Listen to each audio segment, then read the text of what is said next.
नमस्कार विद्यार्थियों, मैं आपका doctor Gautam sir YouTube channel पे एक बार फिर से आपका स्वागत करता हूं। और ये प्रश्नोत्तरी की 10वीं कक्षा है हमारी, 10वें नंबर की क्लास है।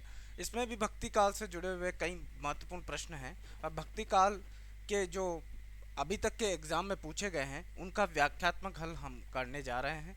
आप जुड़ जाइए, लाइव क्लास है, ये कमेंट ऑन है आपके लिए। कमेंट कर सकते हो, आप पूछ सकते हो। कोई अगर आपकी जिज्ञासा हो, कोई ऐसा प्रश्न हो जो आपको उलझा के रख रखा हो, तो वो पॉइंट भी आप यहाँ पर हमें पूछ सकते हो। बाकी जो प्रश्न हैं, इन प्रश्नों के माध्यम से आपको अपना लेवल बढ़ाना है। भक्ति काल आप पढ़ो या उसके प्रश्न पढ़ो, लगभग लगभग एक ही है। कुछ डिटेल नोट्सों में या गाइडों में ज़्यादा हो सकती है क्योंकि प्रश्न सीमित होते हैं और नोट्स या हमारी जो पाठ्य सामग्री होती है वो विस्तृत होती है, तो वहाँ पर होती है। लेकिन प्रश्न बार बार, मैं आपसे बार बार यही कहता हूँ कि 70% क्वेश्चन हमेशा जो आए हैं या कई परीक्षाओं में पूछे गए हैं।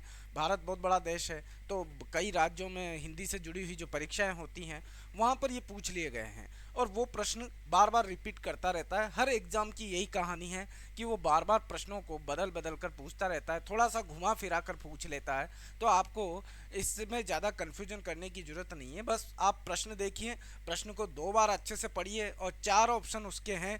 चारों ऑप्शनों में से जो आपको सही लगे वो छांट कर आप तुरंत कमेंट बॉक्स में आंसर दे दीजिए। फिर जब सही और गलत होगा, जब हम व्याख्यात्मक हल देखेंगे, सही निकल जाएगा तो बहुत अच्छी बात है कि आपने जो अब तक पढ़ा, जो आपने प्रश्न किया वो सही है, सही तरीके से बना है। लेकिन अगर मान लीजिए गलत निकलता है तो उसमें निराश होने की कोई ज़रूरत नहीं है। उसे का व्याख्यात्मक हल आपके दिमाग में बैठ जाएगा, क्योंकि हम थोड़े थोड़े रूप में उसका डायरेक्ट आंसर तो हम देंगे ही, आंसर के साथ साथ उसकी व्याख्यात्मक जो हल है उसका और विस्तृत दायरा है उसको भी हम साथ में प्रस्तुत करेंगे। तो चलते हैं हमारी कक्षा की ओर। और पहला प्रश्न देखिए आप। पहला प्रश्न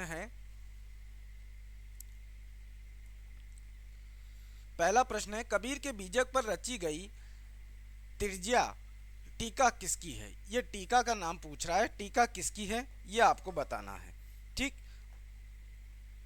त्रिज्या टीका किसकी है। तो यहाँ पर त्रिज्या जो पूछी गई है ये टीका है, ये टीका का नाम है और किसकी है। देखिए यहाँ 4 ऑप्शन है आपके, पूरन दास, जगजीवन दास, भगवान दास और पलटू साहब। ठीक, तो ये चारों संत साहित्य के हैं और संत रहे हैं। लेकिन आपको इनकी टीका, जो कबीर के बीजक पर लिखी गई टीका है, उसका नाम बताना है। 4 ऑप्शन है, चारों ऑप्शनों में से आप तुरंत आंसर दे दीजिए और क्लास से जुड़ जाइए। और इस वीडियो को आप शेयर भी कीजिए। अगर आपके दोस्त हैं जो वो ऐसी क्लासें देखना चाहते हैं तो उनको भी आप तुरंत शेयर कर सकते हो, ताकि वो भी कक्षा से जुड़ें और अपनी तैयारी मजबूत करें। क्योंकि परीक्षा जल्द से जल्द आने वाली है। ये भ्रम ही निकाल दो कि परीक्षा कब होगी। परीक्षा भले ही 2 महीने बाद हो या 3 महीने बाद कोई भी भर्ती आए, लेकिन परीक्षा के लिए आप कितने तैयार हो ये महत्वपूर्ण रखता है। क्योंकि महत्वपूर्ण आपकी तैयारी है, परीक्षा नहीं है। परीक्षा को जब होना है, जब होगी होगी ही, उसे न तो हम रोक सकते ना आप रोक सकते। ठीक, लेकिन आपकी तैयारी कितनी स्ट्रांग है ये डिपेंड करता है। रोज आपके, अगर आप पढ़ते नहीं हो तो जो पहले पढ़ा हुआ है वो माइंड रोज उन चीज़ों को भुलाता रहता है। ठीक है, साइकोलॉजी कहती है कि माइंड धीरे धीरे उन चीज़ों को डिलीट करता रहता है या माइंड से वो चीज़ें जाती रहती हैं। और अगर कंटिन्यू आप पढ़ते रहते हो तो वो चीज़ें यथावत रहेगी और उनमें जो नया ज्ञान पढ़ोगे वो भी आपका स्थायी हो जाएगा, यानी कि लेवल बढ़ेगा। तो आप लगातार तैयारी करते रहिए। ये ना सोचे कि भाई परीक्षा की कोई वैकेंसी नहीं है, कोई भर्ती आ ही नहीं रही तो हम तैयारी क्यों करें। ऐसा करना आपके लिए थोड़ा नुकसान कर सकता है। तो यहाँ 4 ऑप्शन थे, चारों ऑप्शनों में से आपने देख लिया होगा, छांट लिया होगा और आंसर आपने दे दिया होगा। तो आंसर आपने दिया, उसके लिए धन्यवाद। और आपका आंसर यहाँ पर होगा पूरन दास। देखिए क्या होगा, हमारे जो 4 ऑप्शन है, 4 ऑप्शन में से पूरन दास ही इसके क्या हैं, टीका के रचनाकार हैं। ये टीका के रचनाकार, बीजक पर जो टीका लिखी है वो पूरन दास द्वारा लिखी गई है और बहुत अच्छी टीका है। ठीक, तो आगे चलते हैं, अगला प्रश्न देखते हैं।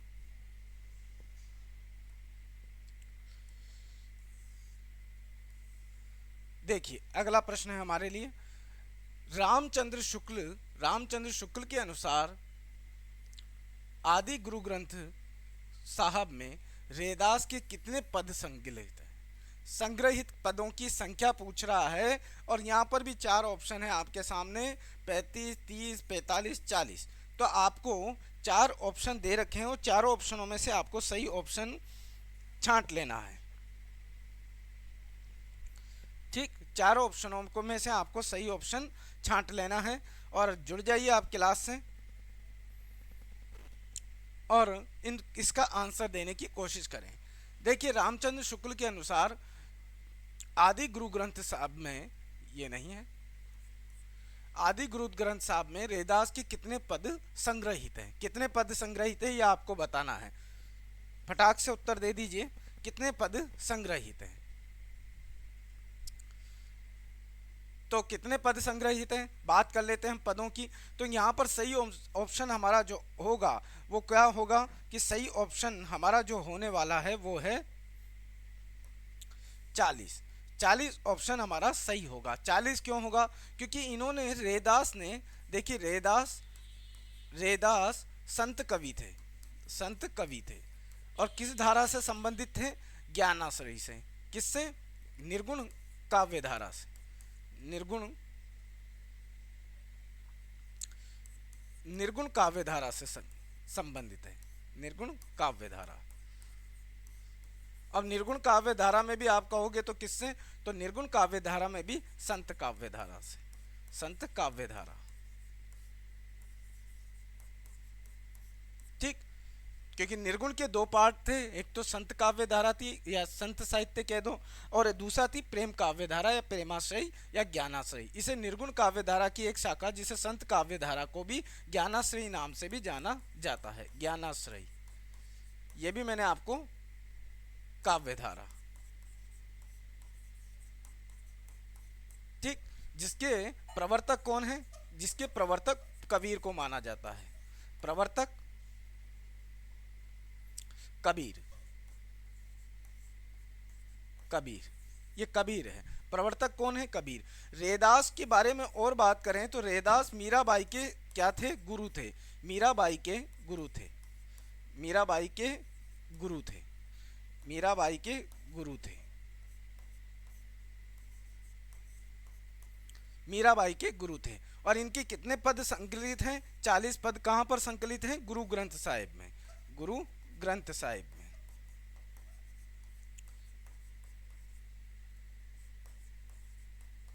गुरु ग्रंथ साहिब में इनके पद संकलित हैं। आगे चलते हैं और प्रश्न देखते हैं।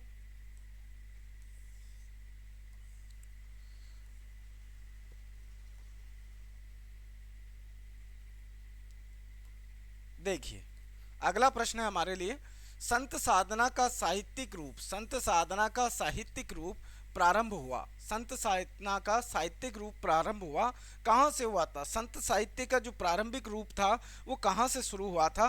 तो वो आपको बताना है। अब क्या बताना है? आप इसका आंसर दे दीजिए। ठीक, संत साहित्य का कहाँ से प्रारंभ हुआ था? तो संत साहित्य का जो प्रारंभिक रूप था वो कहाँ से हुआ था, आपको ये बताना है। और बहुत सरल प्रश्न है, छोटा सा प्रश्न है, आपको इसका आंसर तुरंत दे देना है। ठीक, संत साहित्य का जो प्रारंभिक हुआ था वो चार ऑप्शन है, काशी, प्रयाग, पंढरपुर या उज्जैन। तो आपको सही आंसर छांट लेना है, सही आंसर छांट लेना है ताकि आपका आंसर सही हो। देखिए, पंढरपुर, पंढरपुर से इसकी शुरुआत मानी जाती है। ऑप्शन सी हमारा राइट होगा। अब ऑप्शन सी हमारा राइट होगा। और यह यहाँ पर विठोबा खेचर, विठोबा खेचर, ये किसके गुरु थे? किसके गुरु थे ये? इनके शिष्य थे। कौन? नामदेव, नामदेव। ठीक, तो पंढरपुर से ही इनकी शुरुआत मानी जाती है संत साहित्य की। तो हमारा हिंदी साहित्य का जो उदय हुआ था वो भी नामदेव से की रचनाओं से माना जाता है। तो ये पंढरपुर इसलिए फेमस है। कहाँ पर है ये पंढरपुर? तो आप ये कह सकते हो महाराष्ट्र में, महाराष्ट्र में, महाराष्ट्र में है साहब ये। ठीक, ये भी आंसर हमारा सही हो गया। आगे चलते हैं और प्रश्न देखते हैं। अगला प्रश्न आपके लिए, देखिए, सिकंदर लोधी किसके कहने पर कबीरदास को जंजीर से बांधकर गंगा में डुबाया था? किसके कहने पर? तो किसके कहने पर जंजीर से बांधकर गंगा में डुबाया था, ये आपको बताना है। आंसर दे सकते हो आप।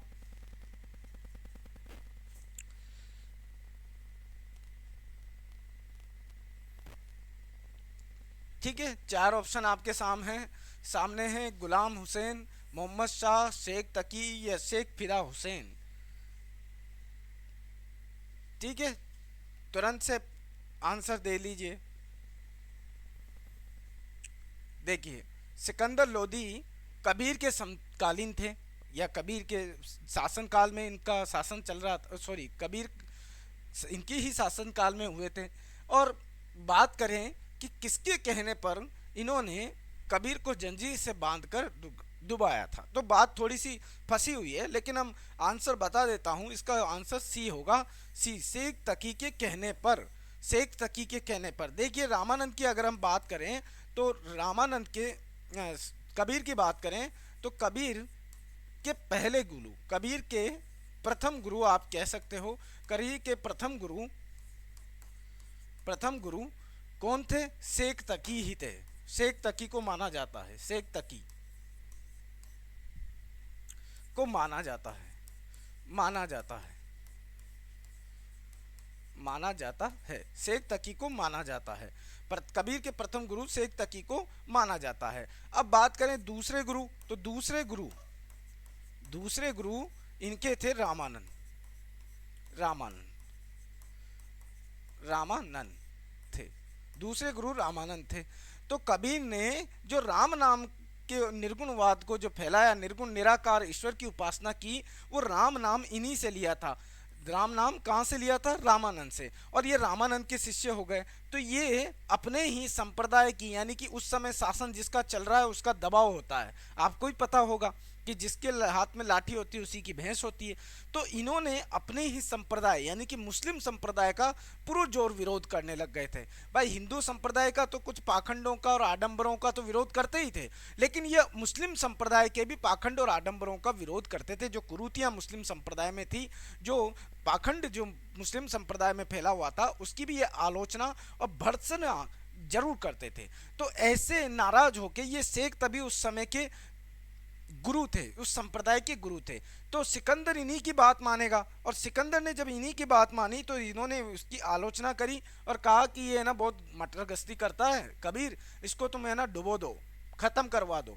तो शेख तकी के कहने पर सिकंदर ने इनको गंगा में डुबोने का प्रयास किया था। ठीक, तो ये आंसर हमारा सही हो गया। याद रखें, मुस्लिम संप्रदाय वाले कुछ जो विद्वान है वो शेख तकी को कबीर का प्रथम गुरु मानते हैं, लेकिन अगर सामान्यतः बात की जाए तो रामानंद इनके प्रथम गुरु थे, या रामानंद इनके सर्व मान्य मत ये है कि कबीर के गुरु का नाम रामानंद था, क्योंकि पूरा साहित्य तो इन्होंने निर्गुणवाद के ऊपर लिखा, निराकार ईश्वर के प्रति लिखा, तो इसीलिए रामानंद इनके गुरु माने जाते हैं। आगे चलते हैं और प्रश्न देखते हैं। देखिए, अगला प्रश्न है, कबीर किसके समकालीन थे? ये प्रश्न वही आ गया जो आया था, अभी बता के निपटा हूं। सी, सिकंदर लोधी के समकालीन थे। चलते हैं, अगला प्रश्न देखते हैं।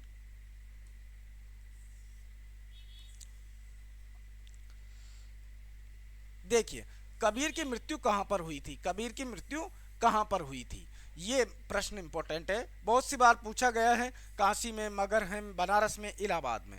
तो आपको फटाक से उत्तर देना है, कहां पर हुई थी कबीर की मृत्यु, कहां पर हुई थी?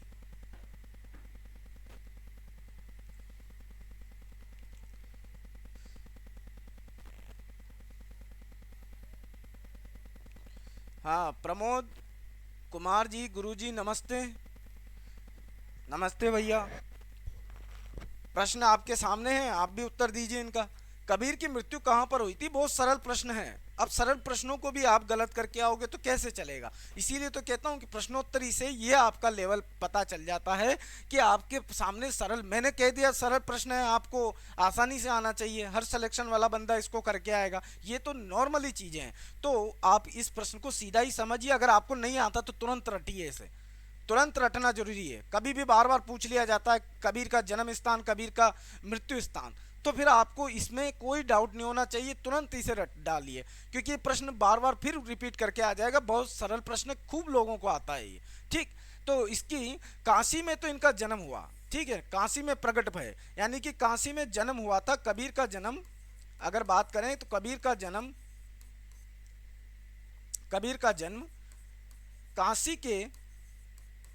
काशी के लहर तारा लहर तारा नामक स्थान पर हुआ था। लहर तारा नामक स्थान पर हुआ था। मैं सभी प्रकार के प्रश्न लेता हूं, कठिन भी लेता हूं, जो आने के लायक हैं, और जो सरल हैं उनको भी ले लेते हैं, ताकि वो प्रश्न दोबारा पूछ लिया जाता है। और कबीर की मृत्यु की बात कर रहे हैं, तो मृत्यु कहाँ हुई थी? तो कबीर की मृत्यु आप आंसर दे दीजिए, ठीक है, आप आंसर दे दीजिए। कबीर की मृत्यु आंसर दे दिया होगा आपने, ठीक। कबीर की मृत्यु मगहर में हुई थी, ये बात भी हो गई साहब, मगर में हुई थी। जन्म और मृत्यु की भी बात लिख लेते हैं। जन्म 1398 में हुआ था, 1398 ईस्वी में। और मृत्यु की बात करें मृत्यु की, तो मृत्यु कब हुई थी? मृत्यु हुई थी इनकी 1418 में ईस्वी में, 1418 ईस्वी में इनकी मृत्यु हुई थी। बाकी और सब इधर उधर की बातें हैं, यही फैक्ट है, इसी पर प्रश्न आते रहते हैं। मान लीजिए कबीर का जन्म स्थान न पूछ के मृत्यु स्थान पूछ लिया, जन्म स्थान भी पूछ सकता है। ये सब काशी में था, ये मगर भी काशी में है, ये याद रखना, ये भी काशी में है और ये भी काशी में है, दोनों काशी में है। ठीक, आगे चलते हैं और प्रश्न देखते हैं, जवाब दिया करो। आपके लिए ये प्रश्नोत्तरी बनाई जाती है, बड़ी मेहनत लगती है इन चीज़ों में। अब मुफ्त की चीज़ को आप अगर उसे हल्के में लोगे तो फिर देखना जरूरी है। संत काव्य नाम किसने दिया? देखिए, संत काव्य नाम किसने दिया? अब देखिए ये प्रश्न है, संत काव्य नाम किसने दिया? एक राइटर का नाम आएगा, आपने पढ़ा होगा, बार बार सुना भी होगा, कई बार पढ़ लेते हो, लेकिन संत काव्य नाम ये बी ग्रेड का प्रश्न है, यानी कि थोड़ा हार्ड भी है और थोड़ा इजी भी है। पढ़ने वाले के लिए इजी पड़ जाएगा और जो नहीं पढ़ा उसके लिए ये हार्ड पड़ेगा। थोड़ा हल्का भी पढ़ा है तो भी हार्ड पड़ जाएगा, क्योंकि भक्ति काल, आदि काल, रीति काल और आधुनिक काल कहने भर से थोड़ी काम चलता है। इनके नामकरण किस किस ने किस किस नाम से पुकारा है राइटरों ने, वो भी पूछ लेता है, और वो भी आपको आना ही चाहिए, क्योंकि प्रश्न है, प्रश्न बना दिया तो आना ही चाहिए भैया, वरना हम वहां पर एक प्रश्न हमारा सत्यानाश हो जाएगा। तो ये चीज ध्यान रखें, संत काव्य नाम किसने दिया? 4 ऑप्शन है, आचार्य रामचंद्र शुक्ल, राहुल सांकृत्यायन, राम कुमार वर्मा, हजारी प्रसाद द्विवेदी। 4 ऑप्शन है, चारों ऑप्शनों में आपको सही आंसर छांटना है।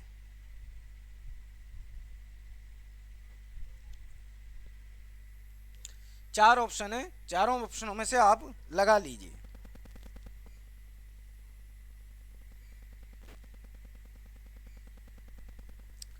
ऋषिका जी जुड़ गई हैं और ऋषिका जी ने आंसर बता दिया है।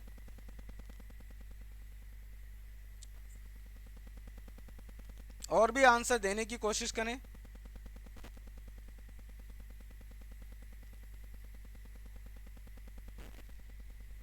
ठीक है, आगे चलते हैं, प्रश्न को समझते हैं और इसकी व्याख्यात्मक हल देखते हैं। देखिए, संत काव्य नाम दिया था।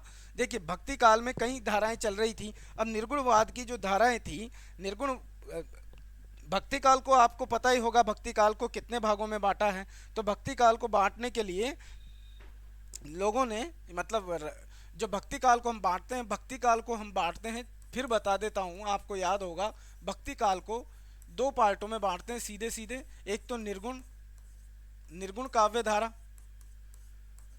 आप पूरा मत लिखिए, मैं हल्का ही लिख देता हूँ। और एक होता है निर्गुण और एक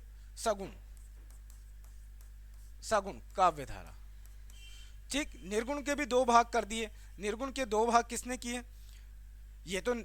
ये वैसे तो क्लासिफिकेशन नगेंद्र का है, तो निर्गुण के दो भाग कर दिए। एक तो क्या कहा, ज्ञानाश्रयी, ज्ञानाश्रयी, और एक कहा प्रेमाश्रयी, प्रेमाश्रयी। ठीक, उसी तरह सगुण के भी दो भाग कर दिए। एक का नाम लिख दिया राम काव्य धारा और एक का लिख दिया कृष्ण काव्य धारा। ठीक, तो यहां पर हमारा जो संत काव्य धारा है वो तो फिर भी नाम नहीं आया। देखिए मैं बताता हूं, यहां पर इस ज्ञानाश्रयी जो संत ज्ञानाश्रयी धारा है इसे ही संत काव्य धारा कहा जाता है, संत काव्य धारा इसे ही कहा जाता है। अब इसका नामकरण किसने किया था, तो इसका नामकरण किया था डॉक्टर रामकुमार वर्मा ने, डॉक्टर रामकुमार वर्मा ने, डॉक्टर रामकुमार वर्मा ने। और इन्हीं का समर्थन किया था डॉक्टर गणपति ने, गणपति चंद्र गुप्त ने, गणपति चंद्र गुप्त, गणपति चंद्र गुप्त ने इनका समर्थन किया। और भी कह सकते हो हजारी प्रसाद द्विवेदी ने, हजारी प्रसाद द्विवेदी ने भी किया था, हजारी प्रसाद द्विवेदी ने। ठीक, तो इनका समर्थन किया। नाम अगर स्पेशली पूछा जाता है संत काव्य धारा नाम किसने दिया, तो डॉक्टर रामकुमार वर्मा ने दिया था। ज्ञानाश्री किसने दिया, तो ज्ञानाश्री धारा देने वाले थे रामचंद्र शुक्ल, रामचंद्र शुक्ल जी ने दिया था ज्ञानाश्री। ठीक, ज्ञानाश्री काव्य धारा किसने कहा, रामचंद्र शुक्ल ने, और संत काव्य धारा डॉक्टर रामकुमार वर्मा ने। तो हमारा जो आंसर है वो सी राइट हो जाएगा। आपने देख लिया, आपने आंसर दिया, जिसने पढ़ा था वो अच्छे से आंसर देगा। और ये प्रश्न उसी के लिए इंपॉर्टेंट है जो पढ़ता है। बाकी जो टाइम पास इधर उधर कर रहे हैं, मैं साफ कहता हूँ अगर आपने समय की कीमत नहीं समझी, भर्ती के चक्कर में बैठे रह गए कि भर्ती 4 महीने बाद आएगी, अगले साल आएगी, उसके चक्कर में अगर बैठे रहोगे तो आपका सिलेक्शन कभी नहीं हो पाएगा। इसीलिए आज जितना पढ़ सकते हो पढ़िए, क्योंकि आज हम जो कर्म करेंगे, जो आज मेहनत करेंगे वो कल फलीभूत होगी, यानी कि आज का किया हुआ हम कल भोगेंगे। तो आप आज अच्छी मेहनत करो ताकि कल उसका परिणाम अच्छा होगा। आप पढ़ते रहिए, थोड़ा थोड़ा 2 घंटे 3 घंटे रोज पढ़ते रहिए। एक समय बांध लीजिए, या तो सुबह या शाम को जब आपको समय मिले तब आप 2-3 घंटे रोज अभ्यास कीजिए। 1 घंटे का कार्यक्रम होता है ऐसे प्रश्नोत्तरी का, तो जो आपने पढ़ा है उसका भी आप ज्ञान का अपना मूल्यांकन कर लीजिए कि भाई हमने इतना पढ़ा और हमारे प्रश्न अब अच्छे से बनने लग गए, तो अपने आप पता चल जाएगा और दिमाग में भी बैठेंगे प्रश्न। यही प्रश्न घूम के आ जाते हैं, कभी कभी घुमा फिरा के भी पूछ लेता है, तो वहाँ पर हमें समझ बढ़ जाएगी और हमारा प्रश्न 100% है कि वहाँ बनेगा और सिलेक्शन मिलेगा। सिलेक्शन मिलने के बाद आपके आगे की कार्रवाई आप जानते हो कि क्या होता है। ठीक, आगे चलते हैं, अगला प्रश्न देखते हैं। देखिए अगला प्रश्न आपके लिए, अजगर करे न चाकरी। देखिए ये तो किसी की सुक्ति है, अजगर करे न चाकरी, पंछी करे न काम। ये पंक्ति के आपको रचयिता ढूंढने कि किसने कहा था, तो 4 ऑप्शन तुलसीदास, सूरदास, रैदास और मूलकदास। ठीक,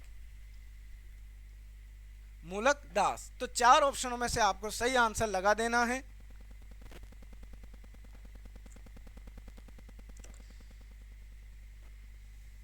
सही आंसर लगा दीजिए।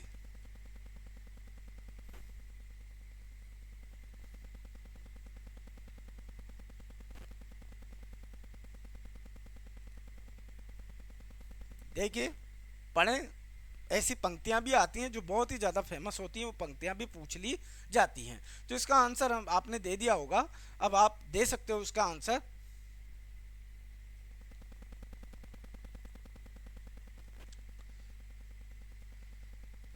ठीक है, तो आंसर मैं बता देता हूं आपको। तो यहाँ पर है 4 ऑप्शन थे, तुलसीदास थे, सूरदास थे, रैदास थे, मूलकदास थे। ये मूलकदास ने ही कहा था कि अजगर करे न चाकरी, पंछी करे न काम, और दास मूल का कह गए सबके दाता राम। यानी कि ये आलसियों के देवता कहे जाते हैं, आलसियों के संत कहे जाते हैं। कौन? मूलकदास। इन्हें अगर बात करी जाए तो इनकी एक प्रश्न भी आया था, आलसियों के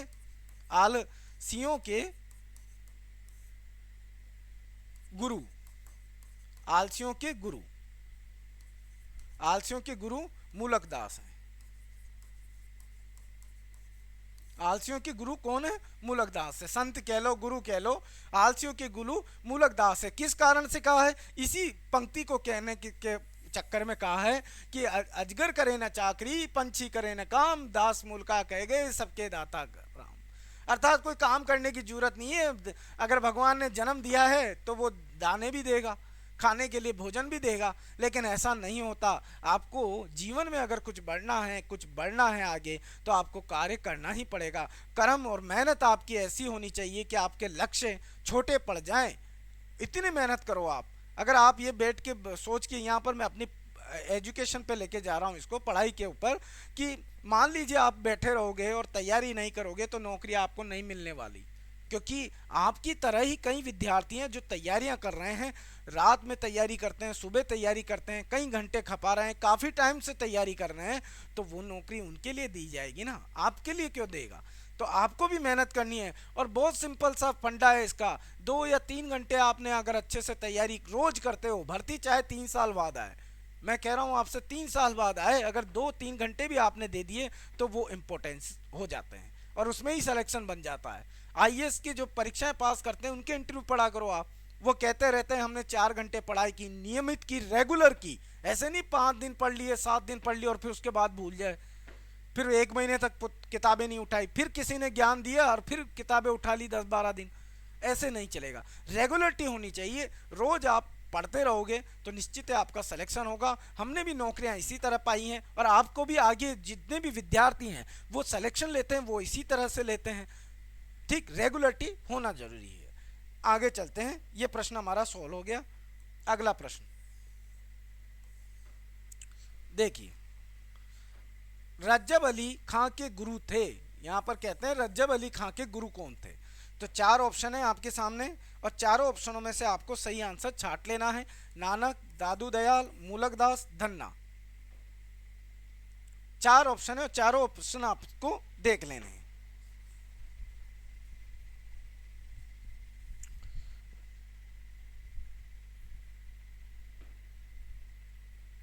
ठीक, रज्जब अली खां के गुरु कौन थे, 4 ऑप्शन है और चारों ऑप्शनों में से आपको छांट लेना है।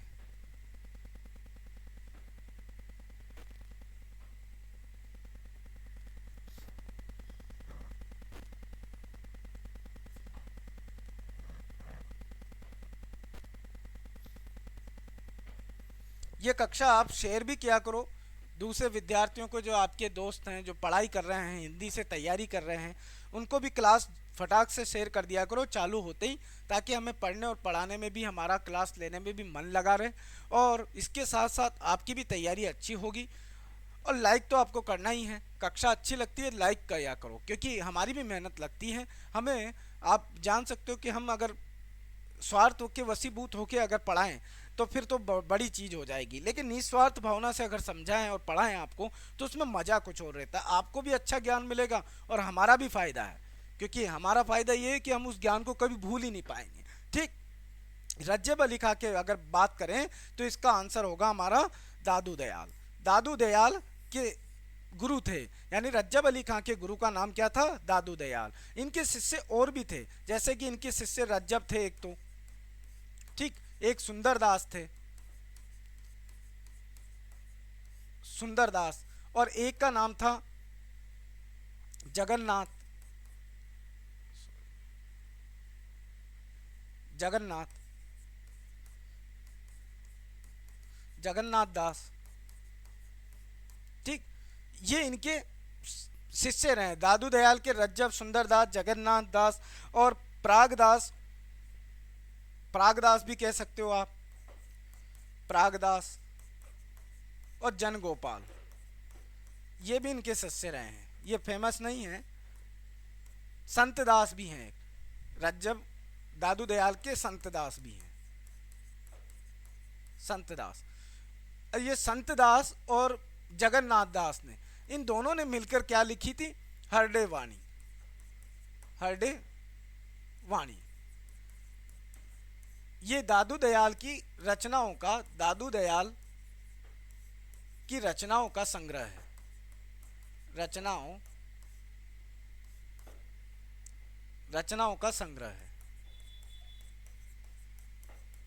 रचनाओं का संग्रह है। और रज्जब ने जो लिखी थी वो क्या लिखी थी? अंगवधु नाम से, अंगवधु नाम से। ठीक, ये भी दादू दयाल का ही है, इन्होंने भी दादू दयाल के लिए ही लिखी थी। ठीक, तो ये प्रश्न हमारा सोल्व हो गया। आगे चलते हैं, फटाक से उत्तर दिया करो। देखिए, इनमें से कौन बावरी पंथ से संबंधित है? यह प्रश्न बहुत ही इंपॉर्टेंट है और आता भी है और मोस्ट भी है। ठीक है ना, मोस्ट है ये प्रश्न, ये बहुत विषय विद्यार्थियों को नहीं आएगा, बहुत सारे विद्यार्थियों को ये नहीं आएगा। तो इसमें से निम्न में से बावरी साहिबा बावरी पंथ से संबंधित नहीं है। बुल्ला साहेब, बुलाल साहेब, पलटू साहेब, संत साहेब। ठीक, 4 ऑप्शन है, 4 ऑप्शनों में से आपको छांट लेना है आंसर।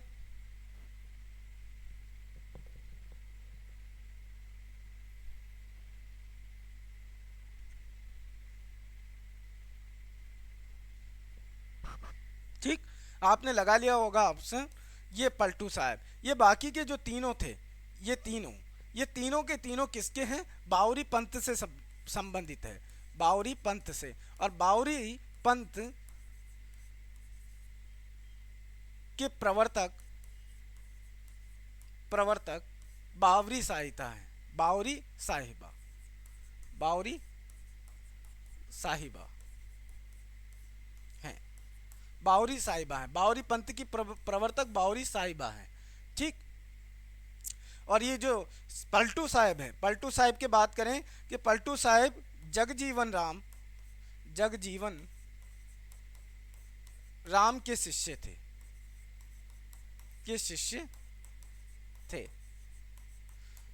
जो जगजीवन राम का जो संप्रदाय है सतनामी है, सतनामी संप्रदाय से, सतनामी संप्रदाय से है। ठीक, पलटू साहब। आगे चलते हैं और प्रश्न देखते हैं।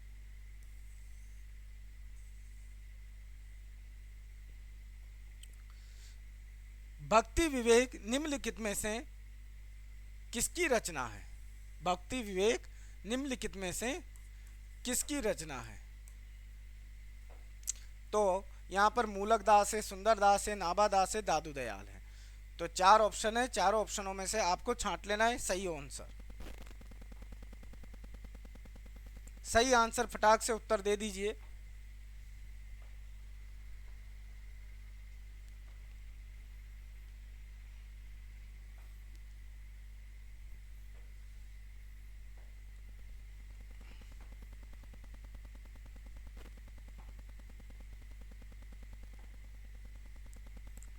लाइक भी करें और शेयर भी करें इस वीडियो को।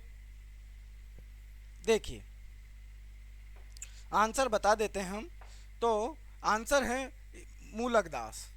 भक्ति विवेक किसकी रचना है? मूलक दास की। मूलक दास की, देखिए मूलक दास को अभी हमने प्रश्न पढ़ा था। इनकी रचनाएं भी, और भी रचनाएं इनकी, ज्ञान बोध, रतन खान और सुख सागर। ज्ञान बोध, रत्न खान, सुख सागर,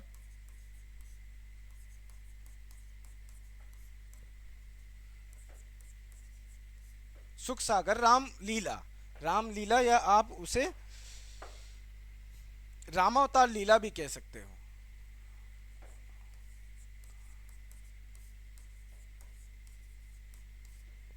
ठीक, ये इनकी रचनाएं मूलक दास की। एक कृष्ण अवतार भी आप कह सकते हो कि इनकी ब्रज लीला या ध्रुव चरित भी इनके ऊपर है। ये बहुत फेमस रचनाएं हैं, यहीं लिख देता हूं, ब्रज लीला और ध्रुव चरित। पूछा जाता है ये ध्रुव चरित, ये दोनों मोस्ट हैं। ये भी मोस्ट है, रतन खान, सुख सागर भी आता है, ज्ञान बोध भी आता है। ठीक, तो ये मूलक दास की रचना है। आगे चलते हैं और प्रश्न देखते हैं। देखिए, प्रश्न है हमारे पास, निर्गुण ज्ञानाश्रयी शाखा का दूसरा नाम क्या है? ये लीजिए साहब, निर्गुण ज्ञानाश्रयी शाखा का दूसरा नाम आपको पता होगा मैंने पहले ही घुमा फिरा के प्रश्न पूछ लेता है, तो आपको प्रश्न पता होना चाहिए कि ये इसका आंसर क्या है। ठीक, तो आंसर है इसका, आप बता दीजिए, राम भक्ति शाखा, कृष्ण भक्ति शाखा, संत साहित्य या सूफी साहित्य। निर्गुण ज्ञानाश्रयी शाखा का दूसरा नाम क्या है? तो ये तो सरल प्रश्न था। अब जिसको आ गया घुमा फिरा के पूछा है इसने, डायरेक्ट ना पूछ के घुमा फिरा के भी पूछ लेता है, तो आंसर हमारा सी होगा। सी आंसर राइट है। अगला प्रश्न, संत साहित्य में प्रयुक्त बकनाली का पर्याय निम्नलिखित में से किसका है? बकनाली का पर्याय निम्नांकित में से कौन नहीं है? देखिए,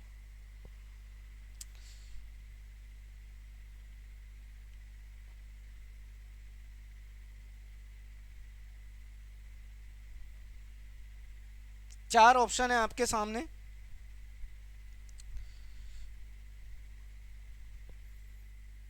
चार ऑप्शन त्रिकुटी है, बक्रनाली है, राजदंत है, संखनी है। तो चारों ऑप्शनों में से आपको सही आंसर छांटना है।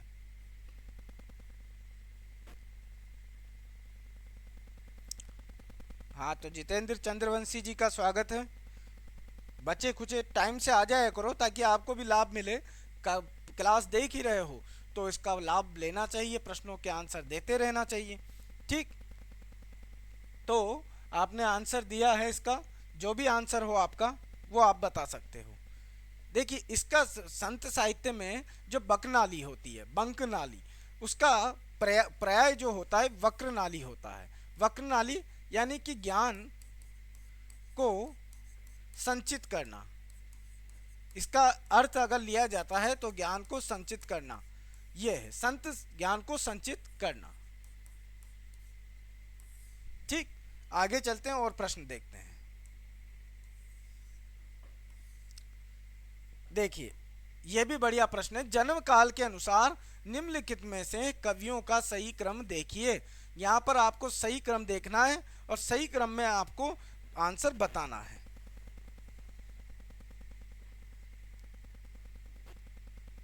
सही क्रम में आंसर बता देना है।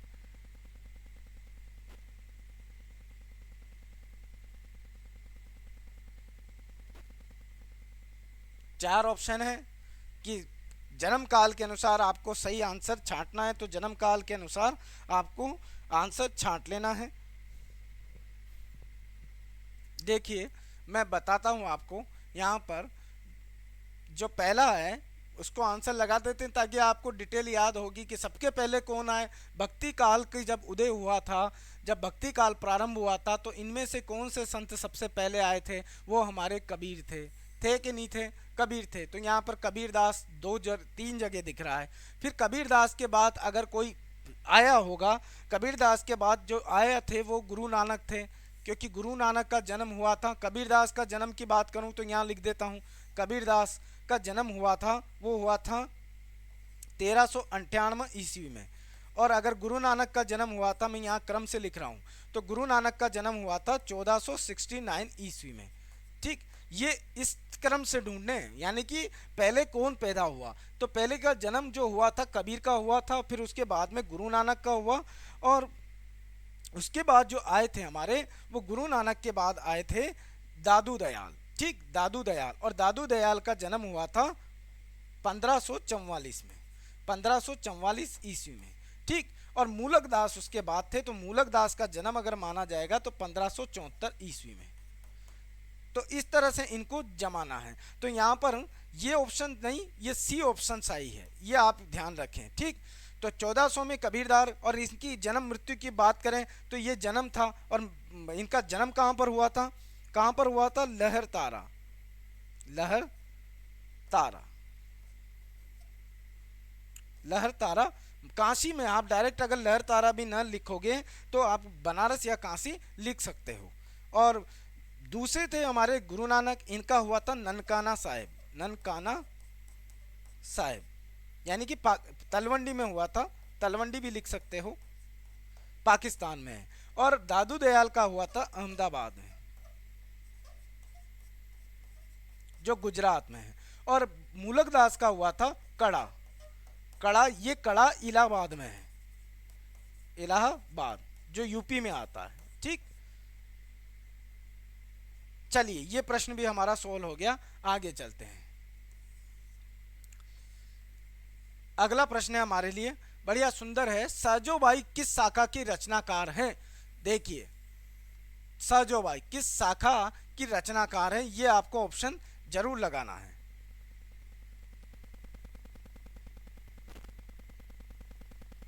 पढ़ो और फिर अच्छे से आंसर देना चाहिए, जरूर दीजिए आप इसका आंसर, क्योंकि ये कठिन प्रश्न है, इतने आसानी से आता नहीं है, हर किसी को तो नहीं आता।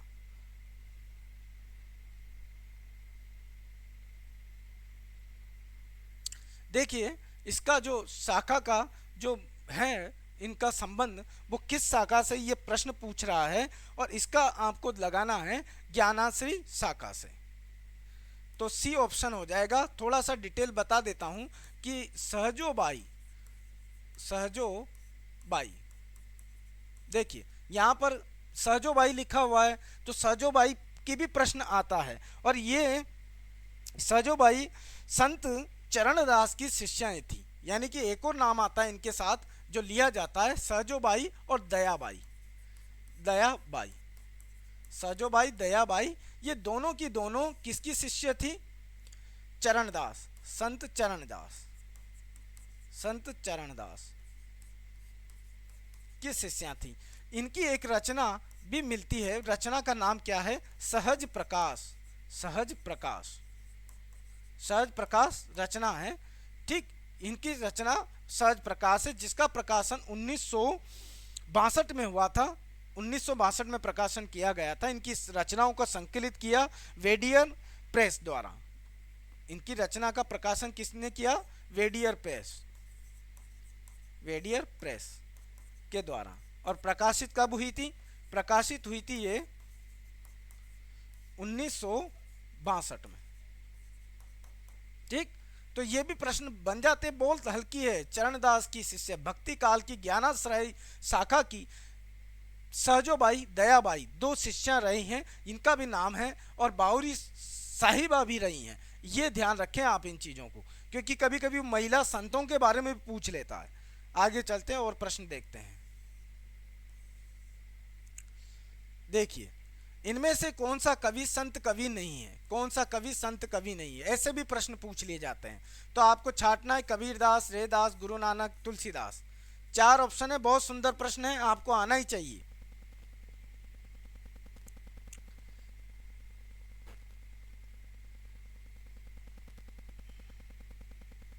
तुरंत आंसर दीजिए। संत कवि नहीं है, मैंने कहा था आपको, संत कवि नहीं है, और क्लासिफिकेशन भी किया है, भक्ति काल का क्लासिफिकेशन किया है। जो जिसका है उसी को लगाओ, इतना हिंट दे रहा हूं मैं आपको, इतना क्लू दे दिया मैंने आपको, आप लगा सकते हो। तो कौन सा नहीं है संत कवि? देखिए कबीरदास तो संत कवि हैं ही हैं। ठीक, रैदास भी हैं, क्योंकि रामानंद, सॉरी, रैदास भी हैं क्योंकि रामानंद के शिष्य थे ये, कबीरदास और रैदास रामानंद के शिष्य थे। गुरु नानक ने रामानंद के शिष्य तो नहीं थे, लेकिन ये अलग से इनका पंथ था, सिख प्रवर्तक थे, तो ये भी एक संत धारा के हैं। तुलसीदास संत काव्य के नहीं हैं, संत काव्य धारा के नहीं हैं, धारा के कवि नहीं हैं, ध्यान दीजिए, नहीं है। ये किसके हैं? ये राम काव्य धारा के हैं, राम काव्य धारा के। और केवल संत, याद रखना, ये हिंदी साहित्य में ये संत नाम जब भी आएगा ना, तो ध्यान रखना इस चीज को, संत नाम केवल निर्गुण, निर्गुण धारा की ज्ञानाश्रयी, निर्गुण धारा की जो ज्ञानाश्रयी, ज्ञानाश्रयी शाखा है, उसके आगे ही लगाया जाएगा, उसके आगे ही लगेगा, आगे ही लगता है। यानी कि जो निर्गुण काव्य धारा की ज्ञानाश्रयी शाखा है, उसी के जो उसमें जो रचनाकार हुए हैं उन्हें ही संत कहा जाता है। बाकी तो ये भी संत है, ऐसा नहीं है तुलसीदास जी संत नहीं है, लेकिन इन्हें राम काव्य से जोड़ा जाता है, राम काव्य धारा के हैं। लेकिन इसे राम कुमार वर्मा ने संत काव्य धारा कह दिया, तो उसमें जितने भी रचनाकार हुए वो सारे संत काव्य धारा से कहलाए और संत भी बन गए। ठीक, आगे चलते हैं। तो इसका आंसर डी हो जाएगा। अगला प्रश्न देखते हैं, यह भी अच्छा प्रश्न है। सबंगी रचना किसने की? सबंगी रचना किसकी है? बहुत सुंदर प्रश्न है। ऐसे छोटे छोटे प्रश्न आपको परेशान कर सकते हैं परीक्षा में, बहुत ही छोटे हैं, कुछ नहीं है इनमें। दो तीन ऐसे ऐसे राइटर हुए हैं जिनके दो प्रश्नों से ज्यादा बनते ही नहीं है। जन्म काल और जन्म स्थान की बात छोड़ दो तो उनकी रचनाओं में कुछ है ही नहीं। अब इनका भी वही हाल है, इस प्रश्न का भी, लेकिन पूछ लिए जाते हैं, आते रहते हैं बार बार घूम फिर के, और आपको रटने चाहिए। ये 3 लाइनों से ज्यादा इसमें कुछ भी नहीं है जो इसका लेखक है। आंसर दीजिए।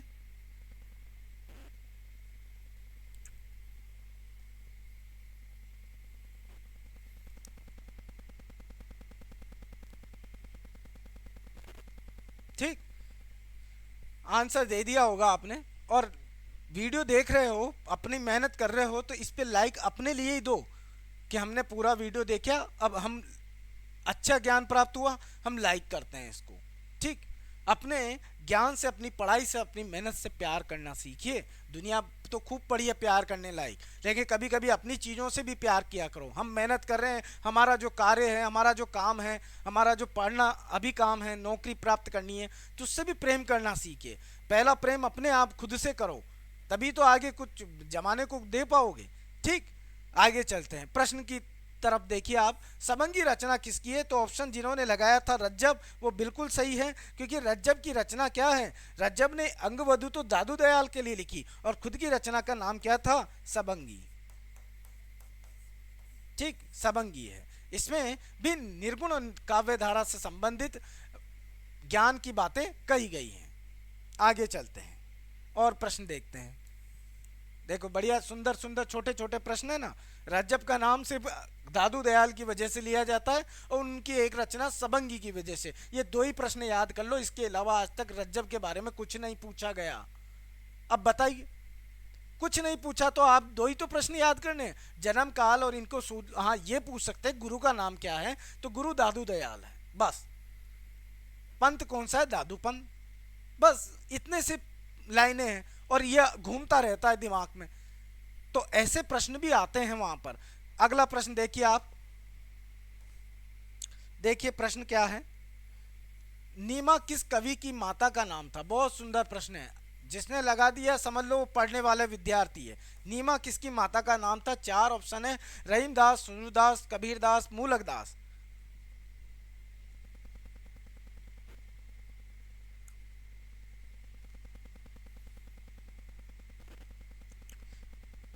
जितने भी यहाँ पर ऑप्शन हैं, उन ऑप्शनों में से आंसर छाटिए। आप सभी पढ़ने वाले हो, बस अपनी तैयारी को स्ट्रॉन्ग करने के लिए, मेहनत करने के लिए थोड़ा मन को कड़ला करो, कठोर करो इसको थोड़ा, कि हमें पढ़ना है तो पढ़ना ही है, क्लास देखनी है तो देखनी है।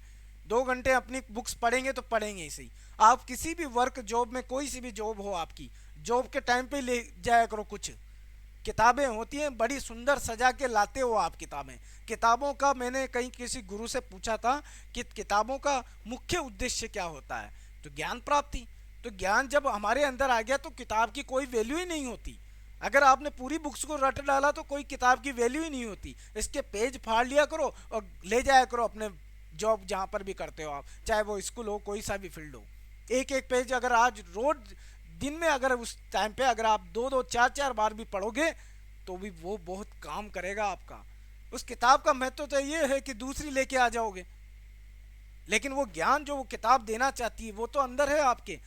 बाकी कई पुस्तकें ला ला के पटक लेते हैं, अलमारियां भर लेते हैं और उनको पढ़ते ही नहीं, तो फिर ज्ञान कहाँ से वृद्धि होगी? जबकि मुख्य किताब का उद्देश्य तो ज्ञान प्राप्ति है।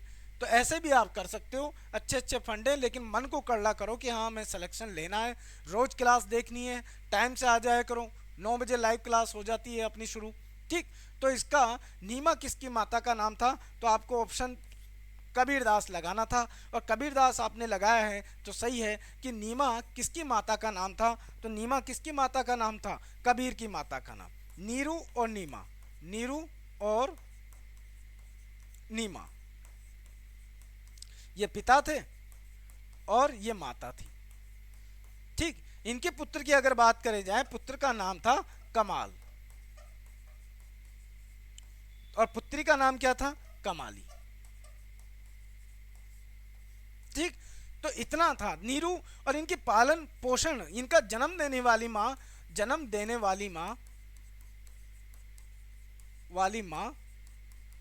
एक ब्राह्मणी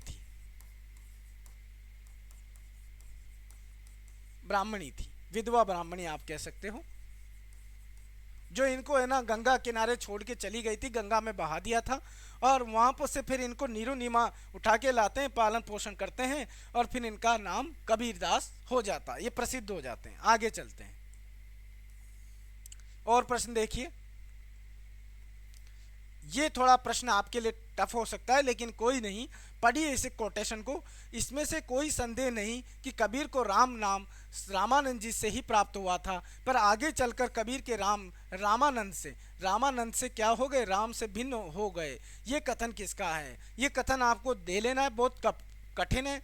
यूजीसी नेट में भी ये प्रश्न आया है एक दो बार, तो आपको इस प्रश्न को ध्यान से पढ़ना है और आंसर देना है।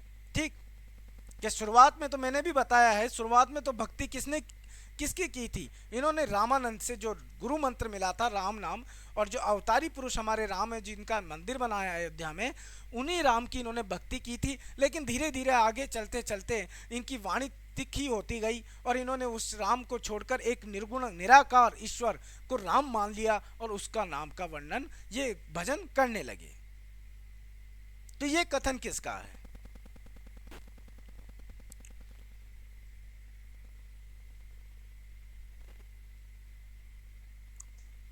ये कथन किसका है?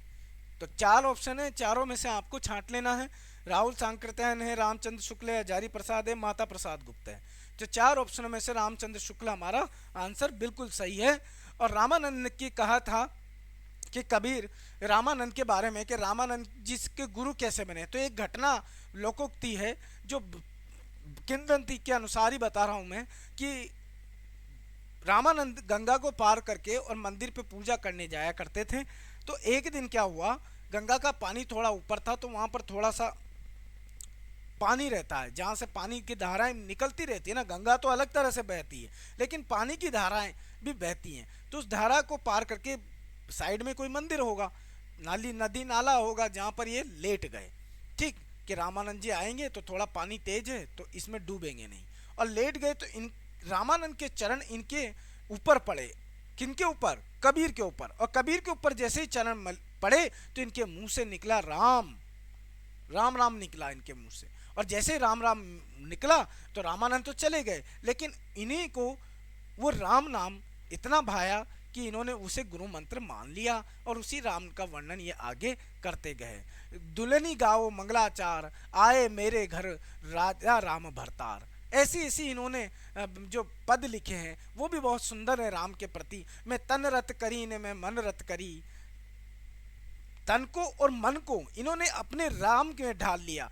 फिर धीरे धीरे जैसे ही पाखंड और आडंबरों पर ये प्रहार करने लगे तो इनके राम छूटते चले गए, और इनकी मृत्यु तक जब लास्ट में ये निर्गुण निराकार राम की उपासना करने लगे। ठीक, तो यही इनकी कहानी थी, और इनका जो आंसर है वो रामचंद्र शुक्ल ने ही ये सही कहा है। आगे चलते हैं और प्रश्न देखते हैं।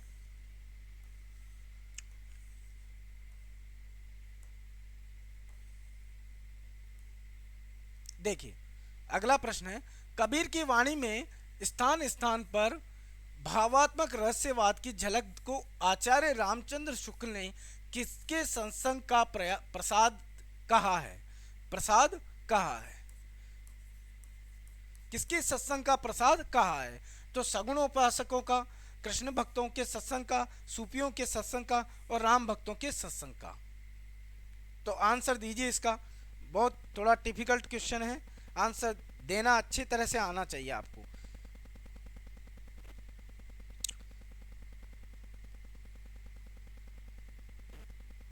दिया करो आंसर, और आंसर दोगे तो आपका ही भला होगा।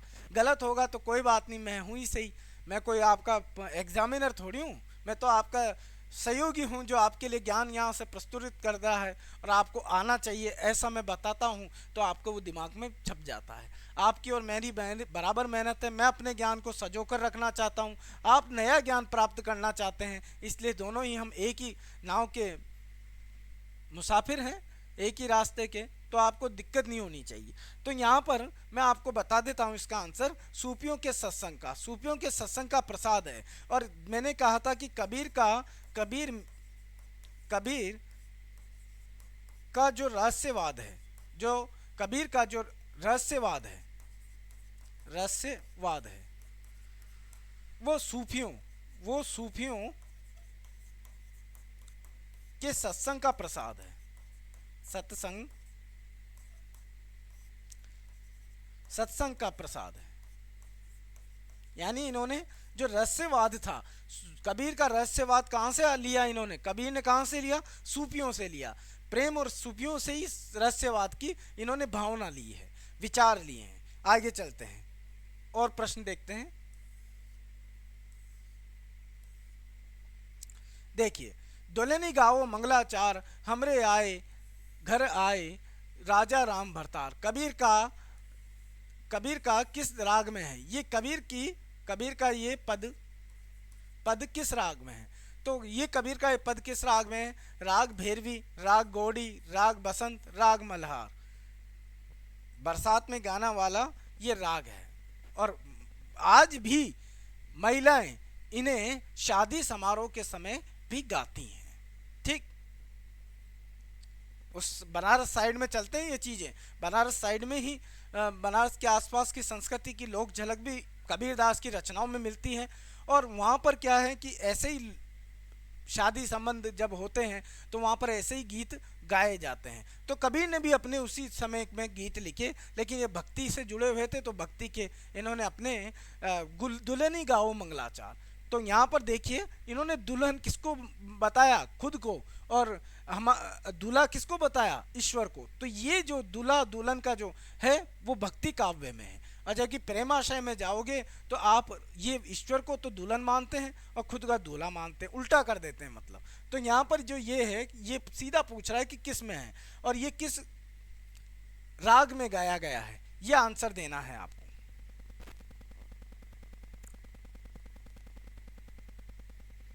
तो आंसर आपने लगा लिया होगा। इसका आंसर थोड़ा टफ क्वेश्चन है, इसलिए आपको ध्यान देना है।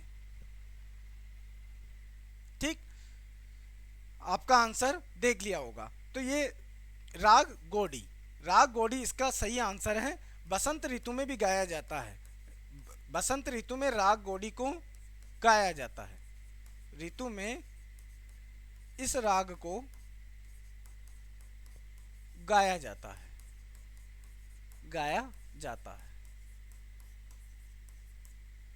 ठीक, तो यहाँ पर ये प्रश्न हमारे समाप्त होते हैं। आज की ये कक्षा आपको कैसी लगी, लाइक जरूर करें, कक्षा को अपने दोस्तों को, विद्यार्थियों को भी शेयर करें जो भी हिंदी से जुड़ा हुआ एग्ज़ाम की तैयारी कर रहा है टीचर की।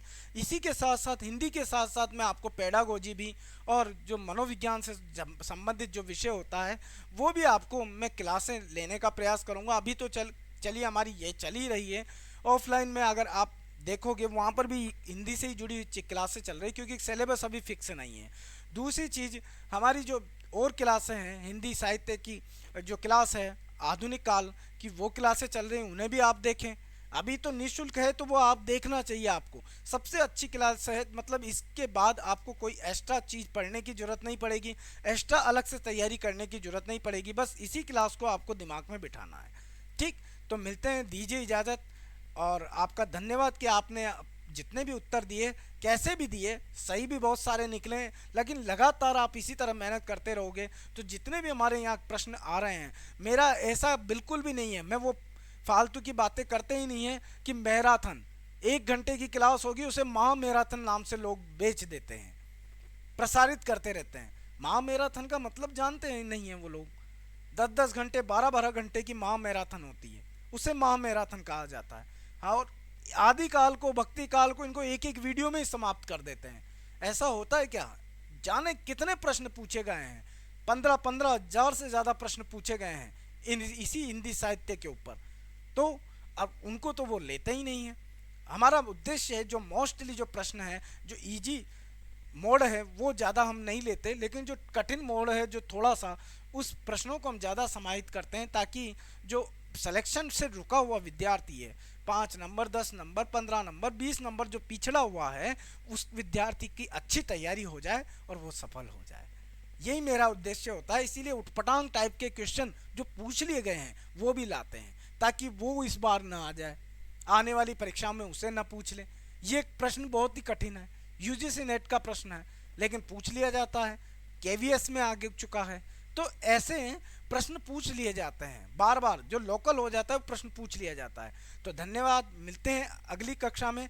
निश्चित रूप से समय से आ जाएं, 9 बजे क्लास लाइव स्टार्ट हो जाती है। और आप जब आते हो तो अपने प्रश्न उत्तरों को, इस वीडियो को भी शेयर कर दिया करें दोस्तों को, ताकि थोड़ी संख्या होगी तो देने में, और एग्ज़ाम जो मूल्यांकन है, जो हमारा टेस्ट चल रहा है, ठीक, उसमें भी मज़ा आता है। ठीक है, तो मिलते हैं अगली कक्षा में।